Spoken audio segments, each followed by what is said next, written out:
Nyonya Martopo yang ditinggal mati oleh suami tercinta dengan meninggalkan kelimpahan hutan. Hidup Nyonya Martopo terusik ketika kedatangan sang penagih hutang yang mengaku bernama Baitul Gila untuk menagih hutang suaminya. Nyonya Martopo si janda enggan melunasi karena merasa tak meminjam dan memakai uang itu. Nyonya Martopo berusaha keras untuk mengusir Gila, bahkan sempat ingin menembaknya dengan senapan. Perseteruan antara si janda dengan lelaki penagih hutang itu terjadi sangat histerius, humoris, sekaligus romantis. Bagaimanakah kelanjutan ceritanya? Inilah dia penampilan dari SMA Negeri 1 Narmada. Selamat menyaksikan.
menjumpai Nyonya dalam keadaan seperti ini.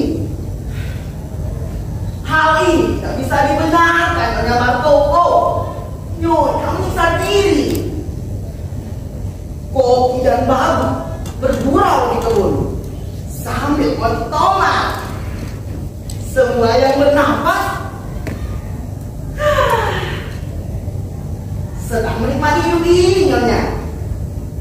Bahkan Puting kita pun tahu bagaimana berjenaka dan berbahagianya. Berlari-larian di halaman, berguling-guling di rumputan, sambil menangkapi kupu-kupu.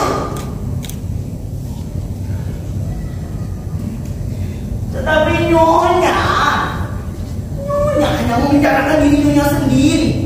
Dalam rumah ini seakan-akan seorang suster di biara. Ya, sebenarnya lah, bila dihitung secara tepat, Nyonya tak pernah keluar dari rumah ini. Tidak kurang dari 1 tahun.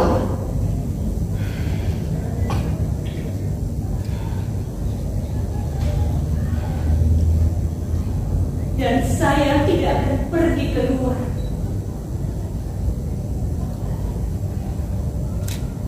Kenapa? Kenapa saya harus pergi keluar?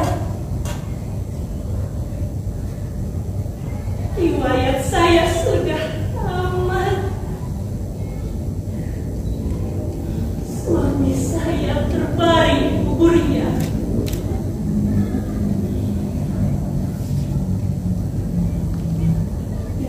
saya pun telah mengubur diri saya sendiri dalam 4 dinding ini.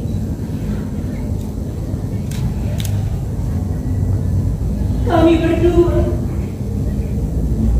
sudah sama-sama mati. Ini lagi. Ngeri saya mendengarkannya, Nyonya. Sungguh Tuan Martopo telah mati. Itu kehendak Allah. Allah telah memberikannya kedamaian yang abadi. Itulah yang Nyonya ratapi. Sudah sepantasnya Nyonya menyudahinya. Sekarang inilah waktunya untuk berhenti dari semua itu, Nyonya. Orang tak akan bisa terus melelehkan air mata dan memakai baju yang hitam yang murah itu. Oh, Nyonya, istri saya pun telah meninggal dunia beberapa tahun yang lalu. Saya turut berduka cita untuknya, Nyonya. Sebulan penuh saya melelehkan air mata. Sesudah itu, ya selesai sudah. Haruskah orang berkabung selama-lamanya? Itu sudah sepantasnya untuk suami Nyonya. Nyonya telah melupakan semua tetangga Nyonya. Nyonya tidak keluar dan tidak menjumpai tetangga Nyonya. Kita hidup seperti laba-laba, Nyonya. Tidak pernah menikmati cahaya yang gemilang. Pakaian telah dikerikiti tikus. Seakan-akan tak ada orang baik lagi di dunia ini. Tetapi Nyonya, di desa ini penuh dengan orang-orang yang menyenangkan. Di desa ini, Pak Vini mengadakan location. Bintang-bintang filmnya kocak. Orang akan puas dari mereka. Setiap malam minggu mereka mengadakan pertemuan. Bintang-bintang yang cantik sudah bernyanyi. Nah, dan Raden Ismail, ya Raden Ismail bermain pencak.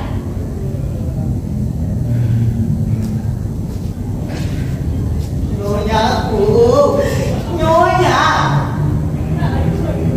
masih muda dan cantik. Seandainya memberi kesempatan kepada jiwa Nyonya yang remaja itu, kecantikan toh tak akan abadi. Jangan sia-siakan. Apabila 10 tahun lagi Nyonya baru mau keluar ke pesta, ya sudah terlambat. Darmo,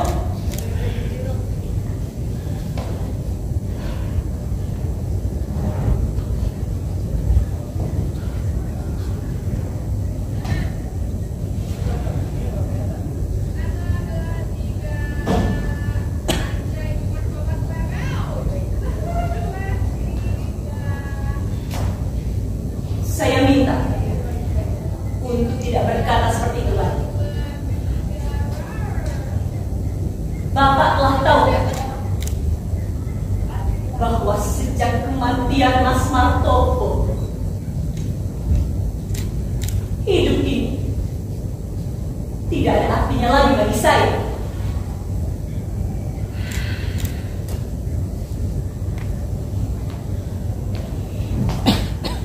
Bapak kira saya ini hidup begitu?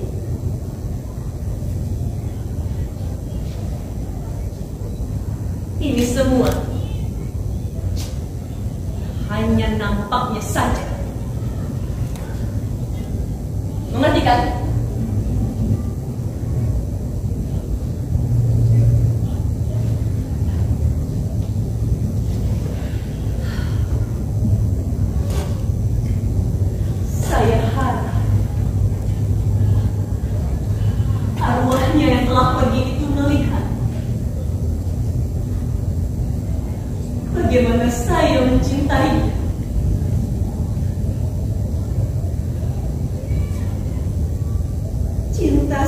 bisa mati. Hanya apabila saya juga mati.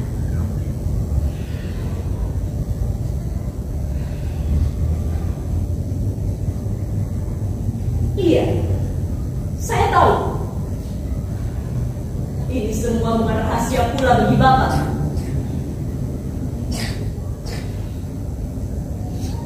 Suami saya sering tidak adil kepada saya. Dia kejam. Dia tidak setia.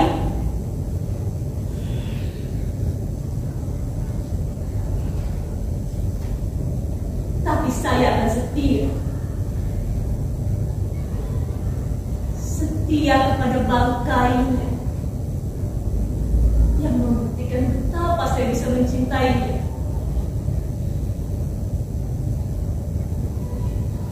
Dan di sana,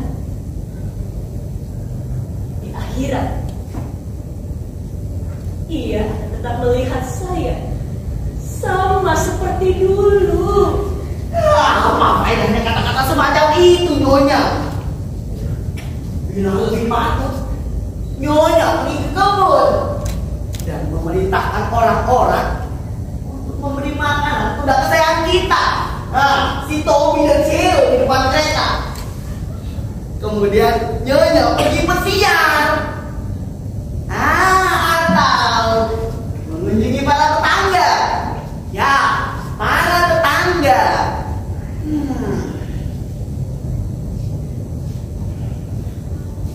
Nyonya kenapa? Sungguh Nyonya kenapa?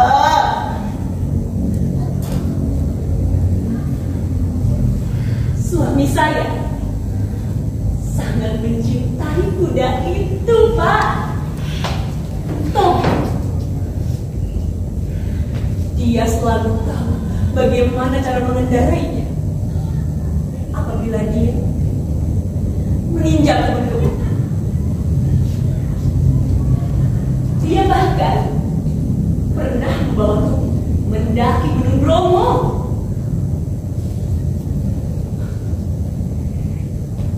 Mas Martoko sangat gagah.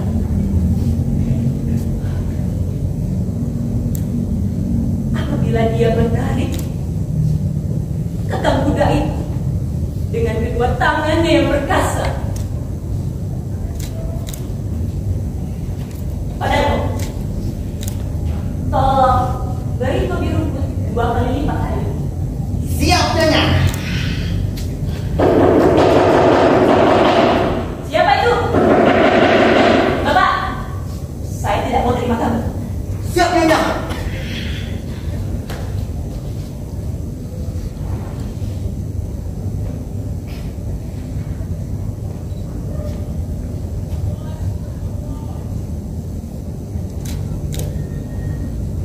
Engkau akan melihat Martoko.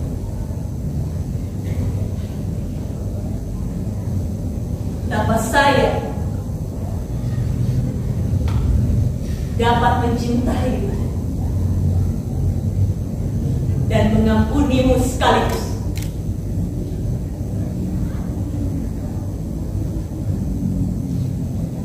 Cinta saya bisa mati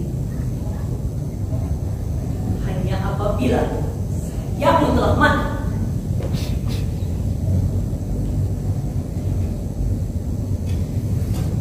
Dan tidakkah engkau yang baik dan setia? Saya malu. Saya adalah istrimu yang mengurung diri saya sendiri. Dan saya akan tetap tinggal setia sampai mati. Sedangkan kau tidak malu.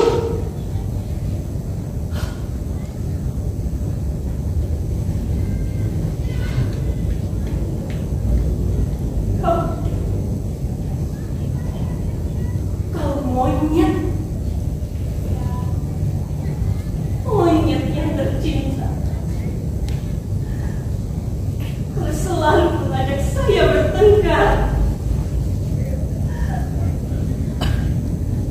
meninggalkan saya berminggu-minggu lamanya.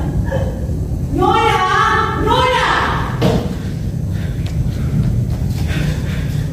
Nyonya, ada orang yang ingin bertemu dengan Nyonya, mendesak untuk bertemu dengan Nyonya. Sudah Bapak katakan bahwa sejak kematian suami saya tidak mau terima seorang tamu pun.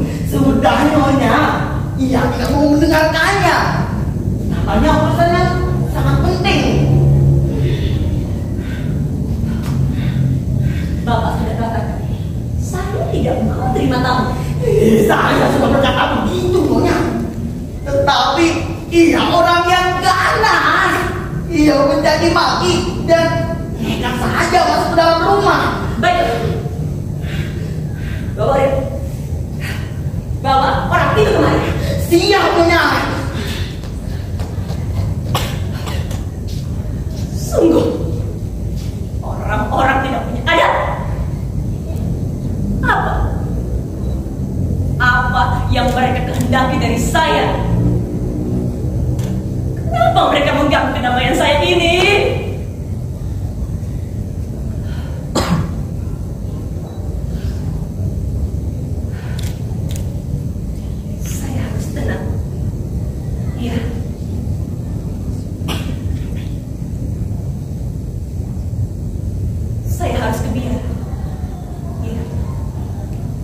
Biar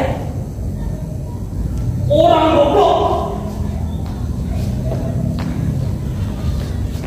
Kau baru banyak ngomong. Berhenti.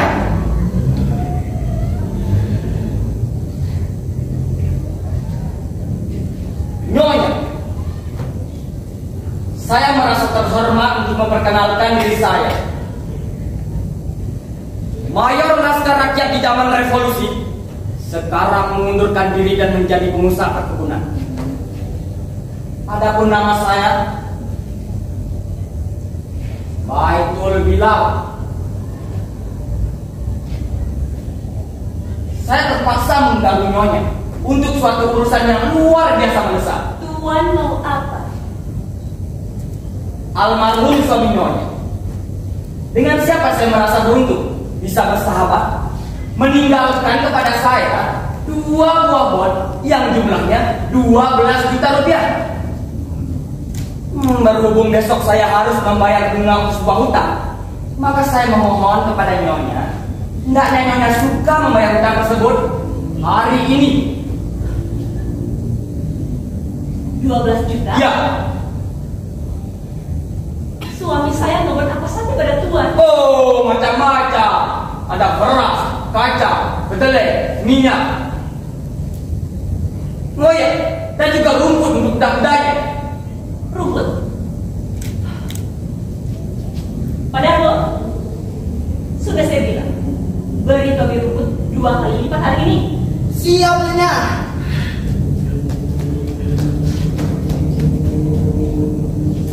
Begini Tuan, duduklah. Baik.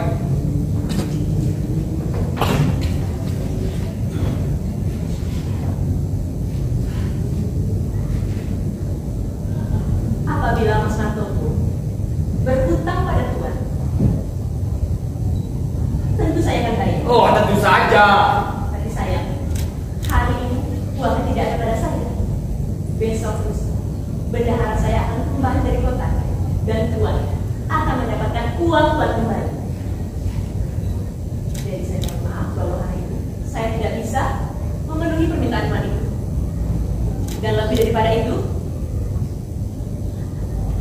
tepat 7 bulannya suami saya meninggal dunia. Dan saya tidak bernafsu untuk membincangkan masalah uang. Dan saya sangat bernafsu untuk bunuh diri. Apabila saya tidak bisa membayar bunga hutang saya besok pagi, mereka akan menyita perkebunan saya. Besok lusa, Tuan akan mendapatkan uang. Saya tidak membutuhkannya besok lusa. Tapi hari ini Saya menyesal Tuan. Tapi hari ini saya tidak bisa bayar. dan saya tidak bisa menunggu sampai besok lusa. Tapi apa daya saya? Kalau memang hari ini saya tidak punya uang, Jadinya tak bisa bayar. saya tak bisa. Itukah katanya yang terakhir? Yang terakhir. Sungguh-sungguh. Sungguh-sungguh. Terima kasih.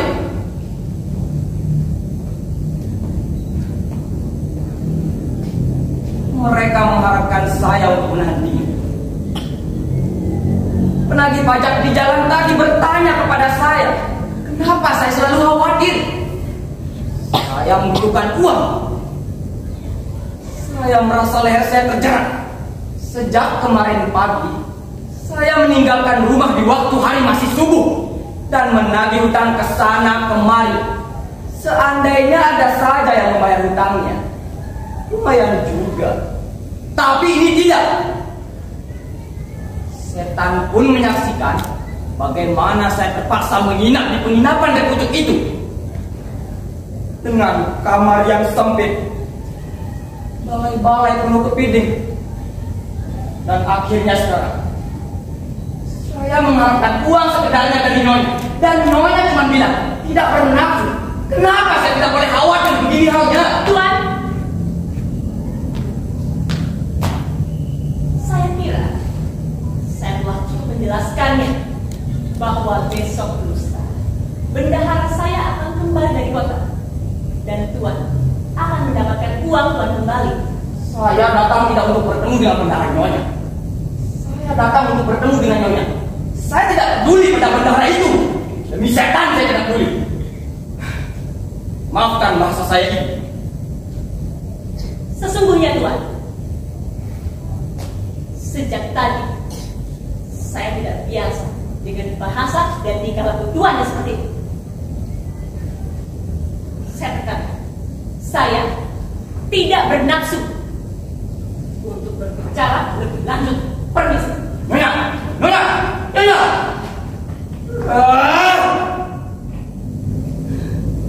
Sekarang apa yang bisa saya katakan? Tidak bernafsu. Tepat 7 bulan setelah suaminya mati, saya harus membayar bunga, bukan? Suaminya mati begitu saja. Bendaharanya pergi entah kemana. Semoga ditelan setan. Sekarang terangkanlah apa yang harus saya lakukan. Apakah saya harus lari dari penagih bank itu dengan helikopter? Ataukah saya harus membenturkan kepala saya ke tembok batu? Ketika saya datang ke Sudargo itu untuk menagih hutangnya, ia pakai taktik, Sudargo, Sudargo, tidak ada di rumah. Dan si Irwati itu terang-terangan saja lari sembunyi. Saya telah pula bertengkar dengan si Karto dan hampir-hampir saya lempar dia ke jendela. Marno pura-pura sakit. Dan wanita ini tidak bernafsu katanya. Tak seorang pun di antara mereka mau membayar hutangnya. Sebab saya terlalu memanjakan mereka. Saya terlalu ramah, terlalu sopan santun. Saya terlalu lembut hati kepada mereka. Tapi tunggulah. Saya tak akan membiarkan seorang pun memperdayakan saya. Setan akan mengejar mereka. Saya akan duduk di sini dan tinggal di sini sampai saya mendapatkan uang saya kembali. Betapa marahnya saya. Betapa hebatnya marah saya. Segenap urat saya gemetar karena marah dan hampir saya tidak bisa bernapas. Sampai saya merasa sakit. Setan! Ando! Ada apa? Ambilkan saya air.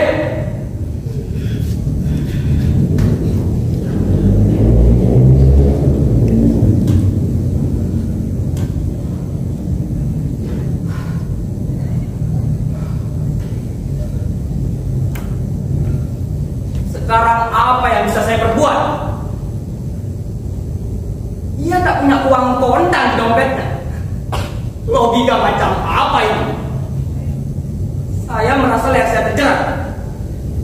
Membutuhkan uang dengan sangat dan hampir saya bunuh diri. Dan ia tak mau membayar hutangnya. Sebab ia tidak bernafsu untuk membicarakan masalah Inilah logika perempuan. Itulah sebabnya saya benci bicara dengan perempuan. Dan sekarang ini benci saya sudah luar biasa. Lebih baik saya duduk di atas kotak dinamit daripada harus berbicara dengan perempuan seperti dia itu. Soal ini menyebabkan saya sangat dingin seperti es. Melihat makhluk romantis seperti dia itu dari jauh saja sudah cukup untuk membuat orang berteriak minta tolong. Nyonya Martoko sakit dan tidak mau bicara dengan kamu. Tidak.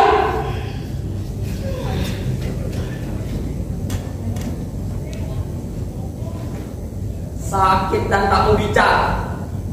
Baik. Saya pun juga tak mau bicara. Saya akan duduk di sini sampai kau bayar hutangmu pada saya. Kalau kau sakit seminggu, saya akan duduk di sini seminggu. Kalau kau sakit setahun, saya akan duduk di sini setahun. Seluruh isi surga menjadi saksi bahwa saya harus mendapatkan uang saya kembali. Kau tidak akan mengguncangkanku dengan duka citamu itu, juga tidak dengan alis matamu yang bagus itu. Aku tak lagi heran melihat alis matamu yang bagus itu.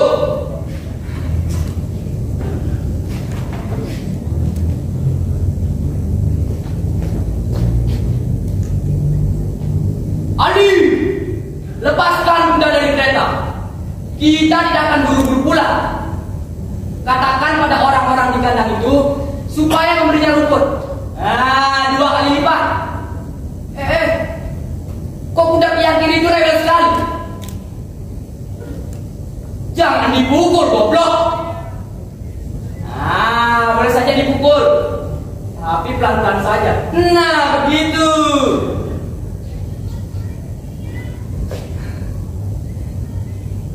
Jahanam betul. Panasnya tak terkira. Tak ada uang. Semalam tak bisa tidur dan sekarang baju yang hitam dan tidak bernafsu. Kalau saya sakit, mungkin saya harus minum. Ya, saya harus minum. Mandor. Ada apa lagi? Saya bilang saya minta minum.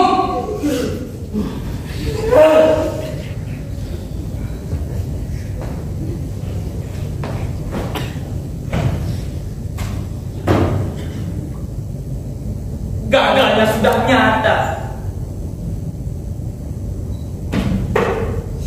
Debu, sepatu kotor,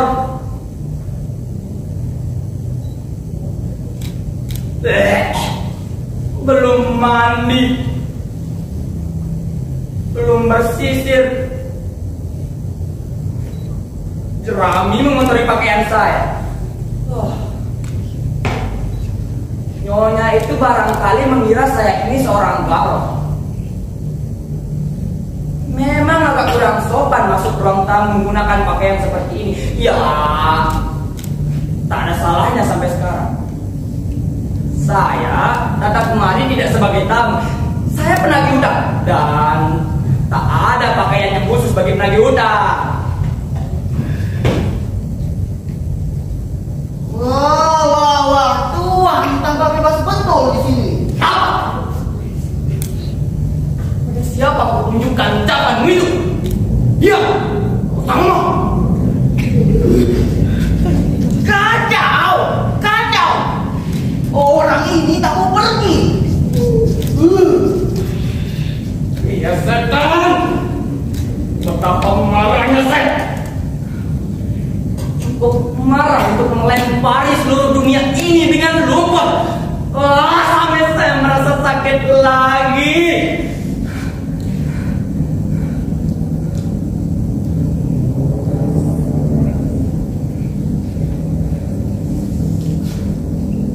Tuan,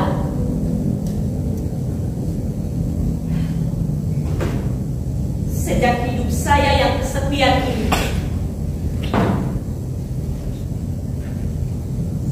saya tidak bisa tahan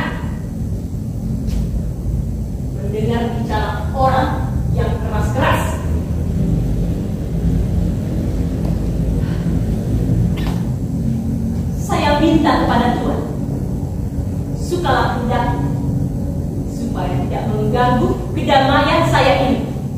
Baiklah, dan saya akan pergi. Tadi sudah saya katakan dengan sangat jelas. Dalam bahasa Indonesia yang baik dan benar, bahwa saya tidak punya uang kotak. Jadi tunggu sampai besok lusa. Dan saya pun merasa terhormat untuk menerangkan pada Nyonya, juga dalam bahasa Indonesia yang baik dan benar, bahwa saya membutuhkan uang sekarang, tidak besok lusa. Ya, tapi apa daya saya? Hah? Kalau memang hari ini saya tidak punya uang, Jadi tak bisa bayar segera, begitu bukan? saya tak bisa. Oke. Kalau begitu, saya akan duduk di sini sampai kau bayar hutang kepada saya. Nyonya akan membayar di besok lusa. Bagus sekali. Saya tanya pada Nyonya, saya harus membayar bunga besok pagi bukan? Oh, ataukah Nyonya kira saya ini cuma berolok-olok? Tuan, saya minta untuk tidak berteriak. Ini bukan anak kuda. Saya bukan sedang membicarakan dengan kuda. Saya sedang bertanya pada Nyonya. Saya harus membayar bunga besok pagi bukan?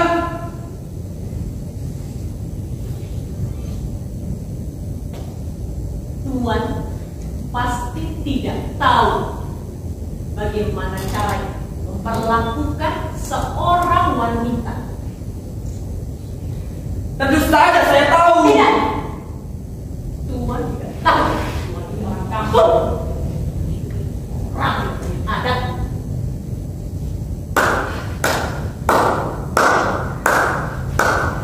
Wah, hebat betul Nyonya ini. Nyonya tahu bagaimana seharusnya orang bicara pada Nyonya dalam bahasa Inggris barangkali. Dear lady, would you like to lend your beautiful eyes? Pardon me for having the trouble. What a beautiful weather we are having today. So we meet again tomorrow. Sama sekali tidak lucu. Ya, itu namanya. Sama sekali tak lucu. Ada namanya. Nyonya yang terhormat, sepanjang umur saya ini, saya sudah melihat wanita lebih banyak daripada Nyonya melihat burung di gereja. Sudah 3 kali saya berkelahi karena urusan wanita. 12 wanita telah saya tinggalkan dan 9 wanita meninggalkan saya. Memang pernah saya bertingkah bagaikan bahasa yang bermana, membungkuk-bungkuk, kemalu-maluan. Saya pernah mencinta, menderita, mengeluh kepada bulan, meleleh disiksa oleh cinta.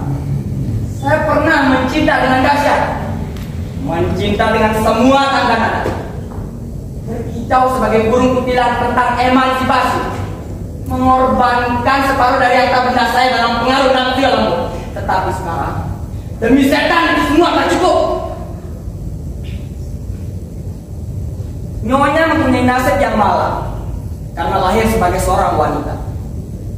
Dan tentu saja dia tidak tahu bagaimana sifat wanita itu. Saya tanya pada Nyonya, demi kehormatan Nyonya, apakah pernah Nyonya menjumpai wanita yang bisa jujur dan setia? Tidak pernah, tentu saja. Hanya wanita jelek dan tua saja yang bisa jujur dan setia. Lebih gampang mencari kucing bertanduk atau gagak yang berbulu putih daripada mencari wanita yang bisa jujur dan setia.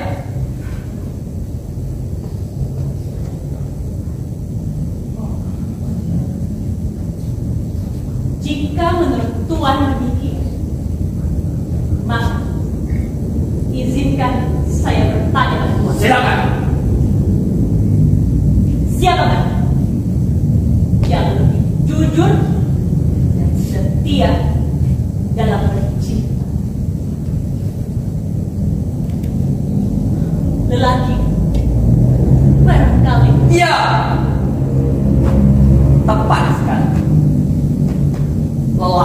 saja.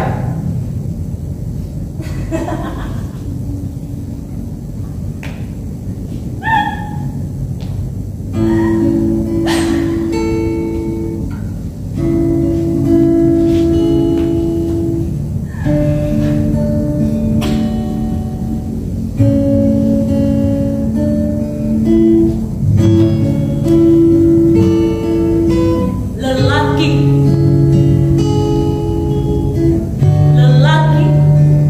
bisa jujur dan setia dalam bercinta.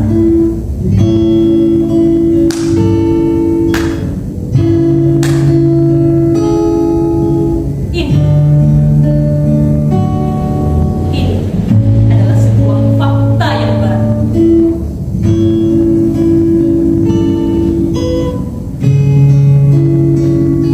Bagaimana Tuhan bisa berkata seperti itu? Ini semua sudah sampai begitu jauh.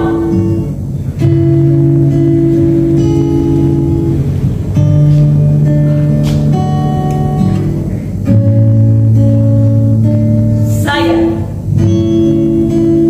bisa mengatakan di sini bahwa dari segala lelaki yang saya kenal,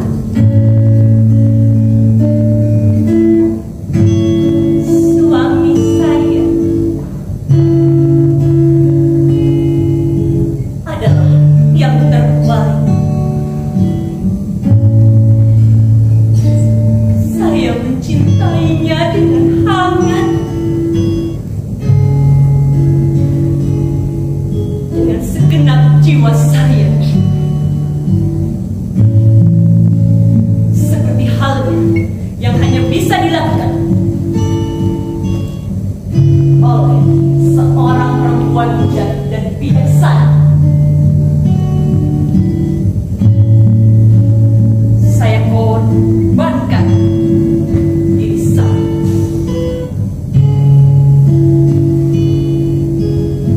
Saya korbankan kemudaan saya, kekayaan saya, jiwa saya, bahkan hidup saya sendiri. Saya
Nyonya kira saya ini apa?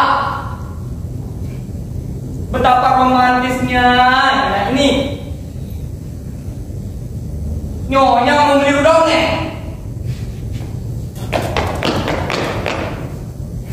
Seorang bangsawan berkuda akan lewat di depanku. Ia akan berkata di dalam hatinya, disinilah tinggal sang putri Chandra Kirana, yang demi cintanya pada suaminya telah mengubur diri di antara 4 dinding kamar ini.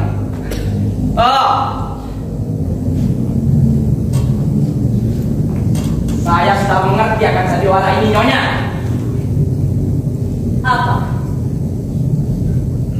Apa maksud Tuan dengan mengatakan kata-kata itu kepada saya?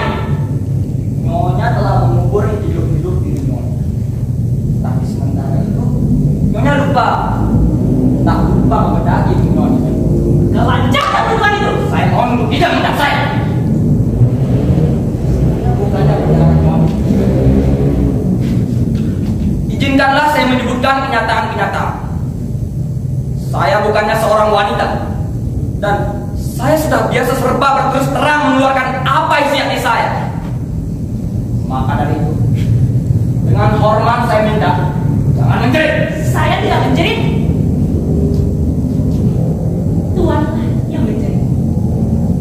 Saya minta kepada Tuan, pergi dari sini. Bayar, dan saya akan pergi. Saya tidak dibayar. Nyonya tak mau. Nyonya tak mau bayar uang yang sudah menjadi hak saya. Saya sudah tidak peduli lagi apapun yang Tuan lakukan. 1 rupiah pun saya tidak membayar. Sebab saya bukan suami Nyonya atau tunangan Nyonya. Makanya Nyonya jangan membuat ribut. Lagi.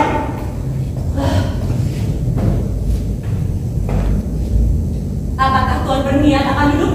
Saya memang sudah duduk. Dengan hormat, pergi. Dengan hormat, bayarlah saya. Saya tidak sudi bicara dengan orang biadab. Pergi. Pergi. Atau tidak? Tidak. Tidak. Padahal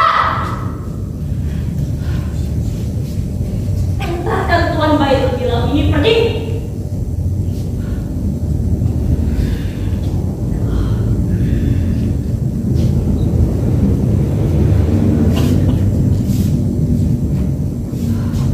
Tuan, jika Tuan diminta pergi, kenapa Tuan tidak pergi? Wah, apa sebenarnya Tuan ini? Kau kira kau bicara dengan siapa? Gila, rumah Tuan tadi. Oh, dada saya sakit dan saya tidak bisa bernafas. Gimana sudah? Sudah? Aman? Mereka semua pergi, Nyonya. Dada saya sakit. Oh, air. Tuan Bayrul Bilal, saya mohon pergi. Pergi keluar. Dengan hormat, agak sopanlah sedikit. Kau yang kasar. Kau biadab. Monyet. Apa katamu? Kau biadab. Monyet. Izinkanlah saya bertanya. Atas hak apa yang menghina saya? Habis mau apa lagi, ha? Tuan kira saya takut pada Tuan? Nyonya kira karena Nyonya ini makhluk yang romantis, lalu Nyonya bebas menghina saya tanpa mendapatkan balasan. Saya menentang Nyonya. Ya Rabbi, air. Ini harus diselesaikan dengan duel. Oh. Apa karena Tuan mengira Tuan ini begitu gagah? Lalu saya takut pada Tuan, ha? Saya jelaskan di sini bahwa saya tak izinkan seorang pun untuk menghina saya. Saya tak akan mengecualikan Nyonya hanya karena Nyonya seorang wanita, seorang seks yang lemah. Padam! Padam! Inilah saatnya untuk membuang tahyul lama yang beranggapan hanya lelaki saja yang bisa memberi kepuasan. Bila ada persamaan antara lelaki dan wanita, mestinya persamaan itu dalam segala hal. Emansipasi wanita. Sekarang itu ada batasnya. Jadi, Tuan betul-betul mau menantang saya duel atau bagaimana? Segera. Baiklah, segera.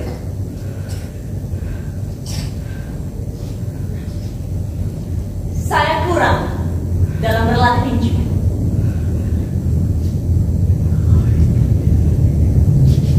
Tapi suami saya punya banyak senapan. Tupan, rusa, bahkan harimau sudah gugur karena sebentar lagi senapan itu akan dengan mudahnya menggugurkan Tuan juga. Oh, senapan angin boleh saja. Dengan gembira saya akan menembus kepala Tuan itu. Semoga Tuan dimakan setan. Saya akan menembak alis matanya yang bagus itu. Saya bukannya orang yang banyak cincong ataupun pemuda yang sentimental. Bagi saya tak ada seks yang lemah. Tuan, kasihnilah saya seorang tua. Tuan telah menakut-nakuti saya.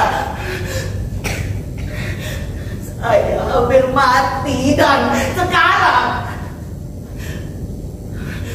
Tuhan ingin berduel pula. Iya, duel. Itulah persamaan. Itulah emansipasi. Dengan begitu, lelaki dan wanita itu sama. Saya akan menembaknya demi prinsip ini. Apalagi yang bisa dikatakan tentang wanita seperti dia itu? Saya akan menembus kepala Tuan. Semoga Tuan dimakan setan. Ia marah. Matanya berkilauan. Ia menerima tantangan saya. Demi kehormatan saya, baru kali ini saya jumpai wanita seperti dia itu. Tuhan, pergilah. Pergi.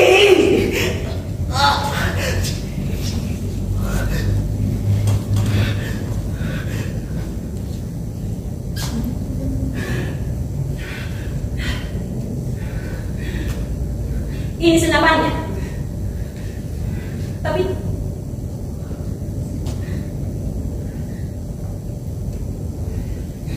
sebelum kita berduel,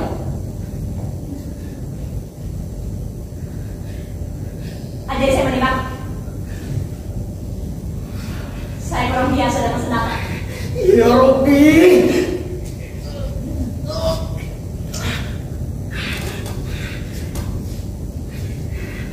Saya akan pergi.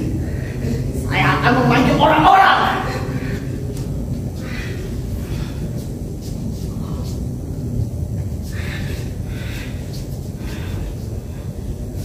Oh, kenapa malapetaka ini menimpa kepala kami?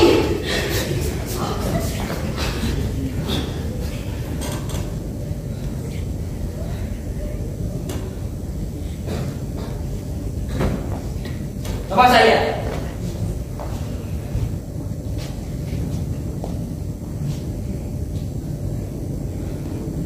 Iya. Ini namanya senapan angin. Ya, ini peluru.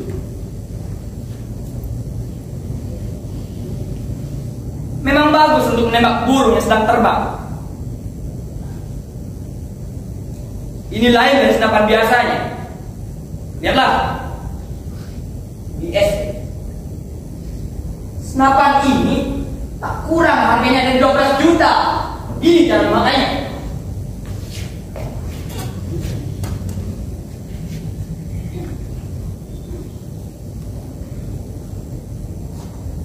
Aduh, alis matanya sungguh wanita sejati. Sudah? Ya begini, lalu tariklah bila ditembakkan. Ya, coba miringkan sedikit pelanyanya.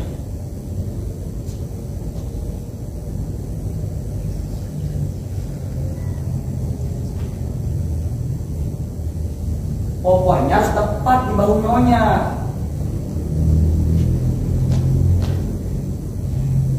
Tangan hendaknya jangan kaku ya, lemas tapi kuat. Coba ya. Nyonya jangan gemetar. Pelan-pelan bernafas. Bidiklah baik-baik. Enak bukan?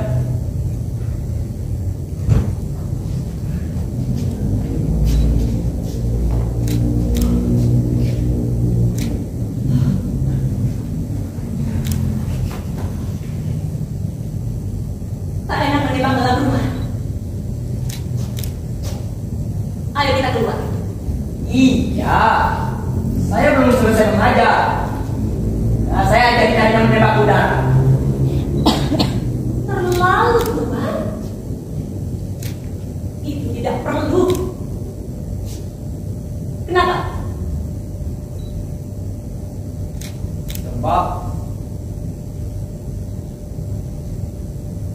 Sebab itu urusan saya.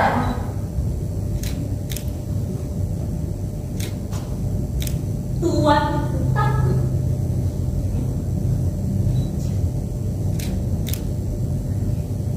Tuan terhormat, tolong jangan gila-gilaan. Ayo ikut saya keluar. Saya belum merasa tentram sebelum membuat lubang di dahi tuan yang saya benci. Apakah tuan takut?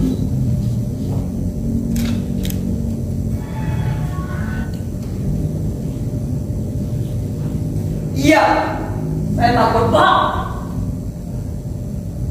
Lalu kenapa tidak mau bertemu? Bapak,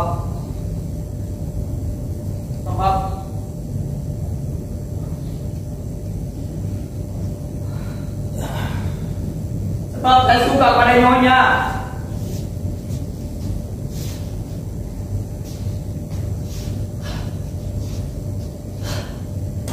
Beraninya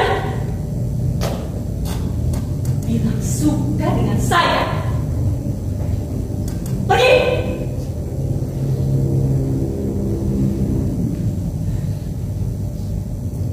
Baiklah.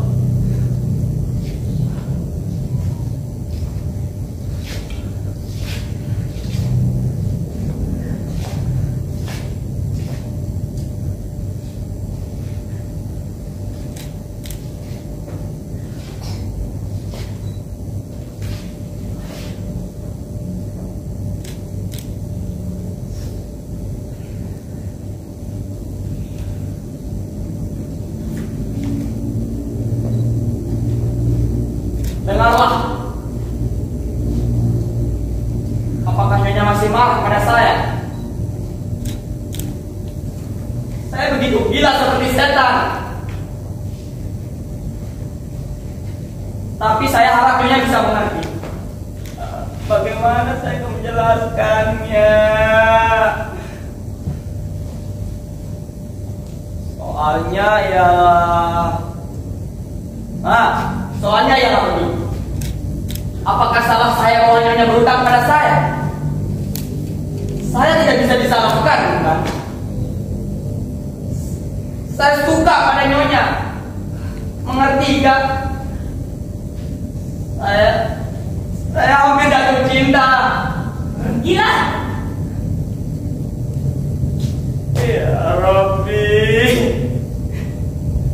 alangkah hebatnya wanita ini. Belum pernah saya jumpai wanita sehebat ini. Saya kalah, remuk redap. Saya seperti tikus yang kena perangkap. Pergi. Aku saya tembak nanti. Tembaklah, tembaklah. Tembak!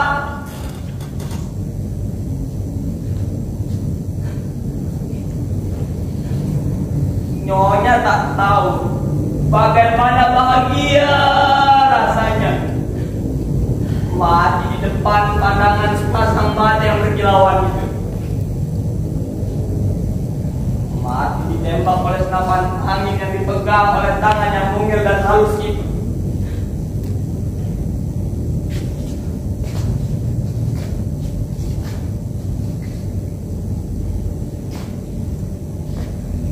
Cobalah hanya pertimbangkan baik-baik dan cepatlah putuskan. Sebab bila saya pergi sekarang, itu artinya kita tidak akan pernah berjumpa lagi. Bicaralah, putuskanlah. Saya masih pria haji, orang terhormat. Penghasilan saya sebulan tak kurang dari 10 juta. Saya bisa menembak burung yang sedang terbang. Saya banyak memiliki kuda yang bagus.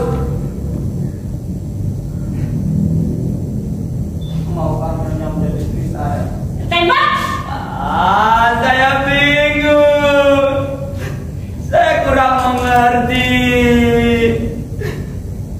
Bandar, air. Saya telah jatuh cinta seperti anak sekolahan saja. Saya cinta pada Nyonya. Belum pernah saya jumpai wanita sehebat ini. 12 wanita telah saya tinggalkan dan 9 wanita meninggalkan saya. Tapi tak ada yang pernah saya cintai bagaimana saya mencintai Nyonya. Saya seperti kereta yang terkait pada kereta lainnya. Saya mohon pertolonganmu. Ya atau tidak? Sudikah Nyonya?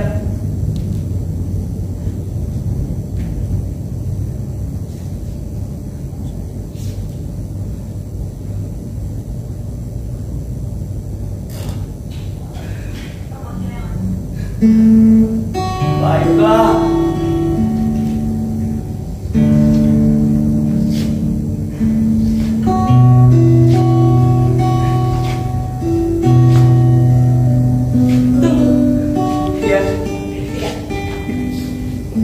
Pergilah.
nama saya.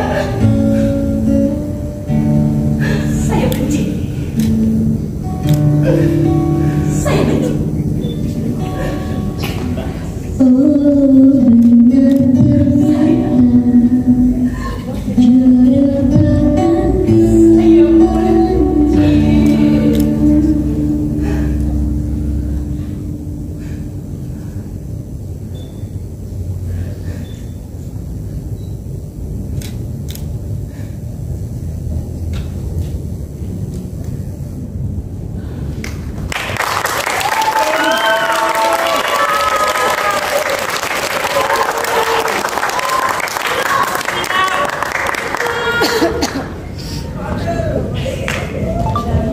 Itulah dia penampilan dari SMA Negeri 1 Narmada. Sekali lagi tepuk tangan yang meriah buat Teater Sinar.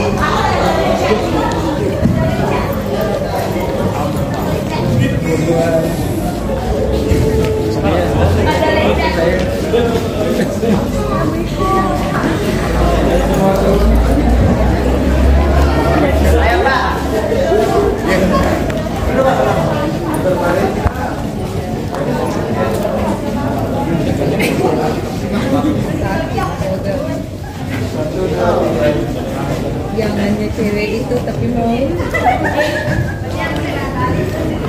Jangannya cewek itu mau. Slow down. Cuma yang pertama.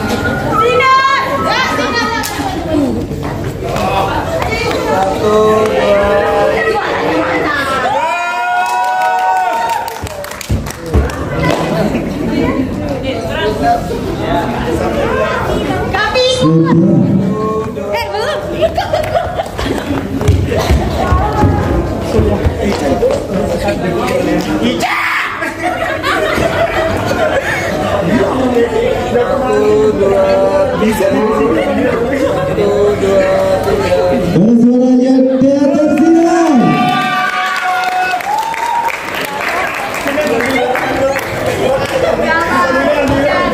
Untuk mengucapkan terima kasih kepada para penonton